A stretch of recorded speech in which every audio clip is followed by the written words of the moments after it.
Je suis ravie de vous rencontrer sur notre live stream. Je m'appelle Liliana Milanovic et aujourd'hui nous allons aborder le thème de la psychologie et de l'accompagnement psychologique au sein de la clinique Unica. Au sein de la clinique, nous proposons une approche globale des personnes ainsi que des différentes techniques holistiques pour le bien-être de nos patients. Nous sommes persuadés que l'approche psychocorporelle ne peut être qu'un plus pour nos patients et nous avons différents personnels qui interviennent dans notre clinique. Vous pouvez prendre rendez-vous avec notre naturopathe, avec notre psychologue, avec notre kinéostéopathe, ou encore faire de l'acupuncture ou différents massages thérapeutiques, ainsi que des séances de yoga ou bénéficier d'un plan nutritionnel. N'oubliez pas de poser des questions, soit ici dans les commentaires ou en message privé. D'accord ? Et alors, durant le traitement à la clinique Unica, vous avez la possibilité de consulter ma collègue ici présente, Nicole Wagner, psychologue diplômée de l'Université d'Angers en France. Nicole Wagner a plus de 15 années d'expérience dans le domaine hospitalier en France et depuis ces 5 dernières années, elle accompagne les couples du monde entier dans leur parcours et de procréation assistée. Elle accueille et accompagne les couples au sein de notre clinique tout au long du processus médical. Vous pouvez poser, je vais juste voir, on est là, on va juste suivre les commentaires. Ok, et je vais laisser la parole maintenant à Nicole et lui poser quelques questions afin de présenter son travail. Bonjour Nicole, alors vous proposez une aide psychologique à ceux qui souffrent de l'infertilité et comment êtes-vous arrivé dans ce domaine d'intérêt? Donc bonjour à tous et tout d'abord merci à Liliana de me permettre de prendre la parole. Donc effectivement j'ai travaillé plusieurs années dans différents domaines, dans le domaine médical, hospitalier, avec des enfants, des adolescents, des personnes âgées, donc avec un public très différent et donc à différents stades de la vie. Et c'est vrai que quand on m'a proposé ce travail ici à la clinique Unica, j'ai vraiment été très enthousiasmée de pouvoir aussi travailler dans un autre domaine au tout début de la vie. Donc pour moi, c'est vraiment un honneur de pouvoir accompagner les couples, de les accompagner au tout début du processus de la vie. Et puis, c'est surtout un travail extrêmement enrichissant de pouvoir échanger avec les différents professionnels, donc de travailler en équipe pluridisciplinaire avec les coordinatrices médicales, les médecins, les gynécologues, les embryologues. Donc c'est vraiment tout un travail d'équipe qu'on fait pour pouvoir accompagner au mieux nos patients pour leur bien-être. Voilà. Merci. On va juste vérifier si on a des commentaires. Ok. Et alors, j'ai préparé des questions avec notre team, mais n'oubliez pas à nous écrire. Et je voulais vous demander à quel stade du traitement les couples viennent-ils le plus souvent chez vous? Donc en général, les couples viennent en début du traitement. Enfin, ils vont vouloir consulter la psychologue en général au début du traitement par l'intermédiaire des coordinatrices qui vont faire appel à moi et puis donc qui vont me donner les coordonnées des patients. Donc après ça dépend vraiment de chacun, moi je m'adapte à chaque personne, je reste souple et c'est une démarche personnelle, donc vous pouvez venir consulter à tout moment du processus de traitement. Merci.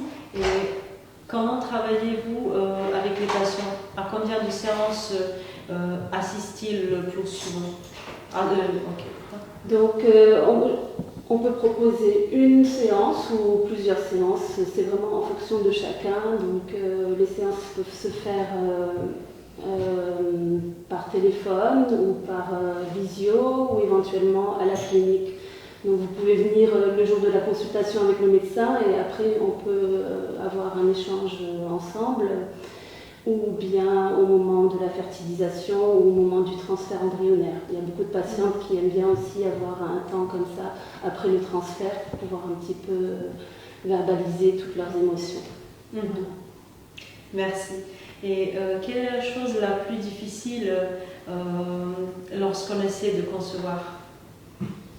Je dirais que ce qui est le plus difficile, c'est d'être dans l'incertitude. On ne sait jamais si on va tomber enceinte. Et du coup, en fait, on sait pas. Enfin, ce qui fait peur, c'est de ne pas y arriver. On a toujours peur de l'échec. Donc ça, c'est vraiment très dur. Ensuite, c'est aussi au moment du test de grossesse. Donc quand le test de grossesse est négatif, c'est vraiment un moment très difficile où la patiente aura besoin de l'équipe médicale pour un soutien. Donc là, il ne faut pas hésiter à faire appel à la coordinatrice médicale qui est là aussi pour soutenir les patientes. On peut aussi demander au gynécologue une consultation gratuite en cas d'échec ou quand il y a des situations difficiles, après une fausse couche par exemple. Et donc moi je suis aussi là à ce moment-là pour pouvoir accompagner les patients et les couples. Merci. Et je vais juste prendre ça également. Ok. J'espère que vous nous entendez bien. Ok. Écrivez dans les commentaires et on va juste vérifier. Nous avons un commentaire, peut-être. Ah, bonsoir. Bonsoir. Bonsoir. Écrivez, posez des questions. Ok. Oui, je voulais vous demander encore à qui conseilleriez-vous une consultation? Nous entendons ici le son, je crois. Tu peux. Ok. Donc, en fait, je conseille la consultation à tous les couples. Donc, ça peut être pour les femmes ou les hommes, ou ça peut être en couple. Vraiment, c'est en fonction de la demande si on en éprouve le besoin. Là, donc, je suis toujours là à l'écoute s'il y a besoin. D'accord. Et que pouvez-vous faire pour aider les couples qui veulent avoir un enfant? Donc, ce qui est important, c'est vraiment de rentrer dans une relation de confiance. Donc là, les couples ils viennent pour un traitement médical. Donc, c'est avant tout un suivi médical en équipe pluridisciplinaire. Donc, pour pouvoir aider les patients, il faut qu'il y ait une relation de confiance qui se crée entre la coordinatrice, le médecin, le patient, le conjoint. Et donc moi je suis là pour les accompagner psychologiquement, pour améliorer le bien-être psychique. Mais en fait c'est une approche globale, je dirais. Donc la relation d'aide se fait avec tous les professionnels. Merci. Et quel rôle joue le psychisme dans la grossesse? Y a-t-il un blocage ou un problème mental plus commun, si je peux l'appeler ainsi, ou du côté d'un homme ou d'une femme? Donc le psychisme est toujours important, on ne sépare jamais le corps de l'esprit. Après, donc dans n'importe quelle pathologie, maladie, il faut toujours faire preuve d'un bien-être psychique pour pouvoir améliorer le traitement. Donc, par contre, j'aime pas trop parler de blocage psychologique parce que c'est quelque chose d'assez dur pour les patientes à entendre. C'est pas parce qu'on a un blocage psychologique qu'on va pas tomber enceinte. Voilà. À la base, il y a un problème de fertilité, donc on est là pour un traitement médical et le psychisme peut aider, mais on on va pas mettre la faute là-dessus en fait. Donc, parfois ça culpabilise les patientes quand on leur dit que c'est un blocage psychologique. Alors moi je parle jamais de blocage psychologique. Ok, c'est bon. Ok, d'accord. Et vous recommandez des mesures de température basale, des tests d'ovulation, par exemple? Après ça, c'est des techniques en plus pour les patientes si elles ont besoin de contrôler. Il faut toujours demander l'avis du gynécologue si c'est un plus, si ça peut les aider, pourquoi pas. Après, il ne faut pas tomber dans le contrôle à tout prix. Et il ne faut pas que ça devienne une obsession aussi de vouloir tomber enceinte. Et donc il faut aussi arriver à trouver, à penser à autre chose et à se relaxer, donc par exemple à faire des activités physiques ou se changer les idées, c'est important aussi. Il ne faut pas avoir une idée fixe tout le temps là-dessus. Merci. Et nous avons une question ici dans les commentaires. Alors, bonjour, qu'est-ce que vous recommandez à mon mari et moi? J'ai eu une fausse couche récemment et quelque chose a changé depuis. On ne se parle plus, c'est très tabou et ça fait quelque temps déjà. Merci. Du coup, là, c'est vrai que dans certaines situations, il y a des problèmes relationnels qui peuvent se créer dans les couples. Donc, il ne faut pas hésiter justement à consulter un psychologue en couple ou un sexologue. Donc, faire cette démarche en couple, ça peut être intéressant aussi. Merci.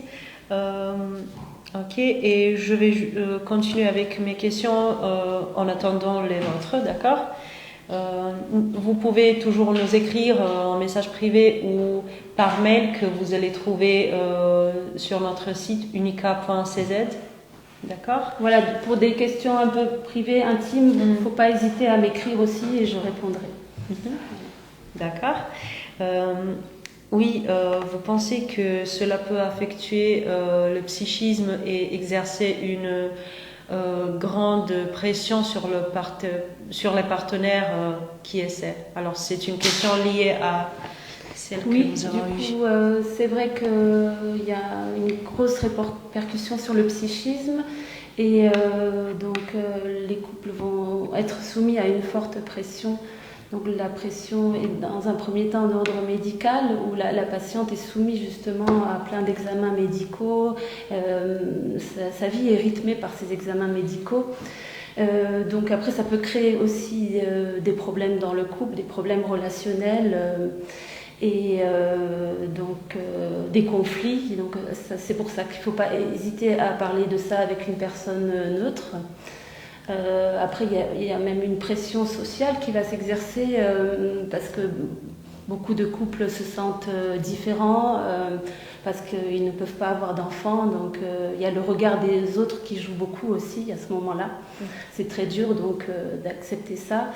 Et puis, il y a une pression économique et financière aussi lorsqu'on entame une PMA à l'étranger. C'est très difficile aussi. Merci. D'accord. Nous avons encore deux questions. Bonjour, je suis en parcours PMA pour une deuxième FIV. J'ai de l'endométriose et d'adénomyose et psychologiquement c'est dur. Du coup, là, je reviens toujours à la même chose. Donc, il ne faut pas hésiter à m'appeler ou me consulter et on peut avoir un rendez-vous, un entretien ensemble si vous voulez en parler. Oui, merci. Et bonsoir, est-ce qu'une femme de 45 ans peut concevoir naturellement? Oui, il y a un certain nombre de femmes qui ont des enfants à 45 ans. Après, c'est de plus en plus difficile en fonction de l'âge, mais ça peut arriver. Donc après, ça c'est plutôt une question à voir avec le gynécologue. Et si vous voulez savoir si vous êtes encore fertile, vous pouvez passer des tests et voir votre taux d'AMH pour voir si vous êtes encore fertile. Oui, merci. J'ai encore quelques questions qu'on a reçues avant notre live. Je voudrais vous les poser. Alors, bonjour, je voulais demander comment un couple qui essaie en vain depuis 2 ans d'avoir un bébé devrait se comporter. Nous avons eu 3 traitements de FIV infructueux et notre relation s'est dégradée. Le médecin nous a dit que la cause de l'infertilité venait de mon mari, mais il a refusé de l'admettre. On nous demande constamment quand nous allons avoir une famille. C'est vraiment épuisant mentalement. Que recommanderiez-vous, s'il vous plaît? Je dirais qu'il faut pas perdre patience. Voilà, tout est une question de patience et il faut pas baisser les bras. Même si on a plusieurs échecs, il faut jamais baisser les bras et donc il faut pas hésiter à consulter notre gynécologue et puis prendre rendez-vous avec moi si vous avez besoin de verbaliser, exprimer tout votre ressenti. Merci. Une question.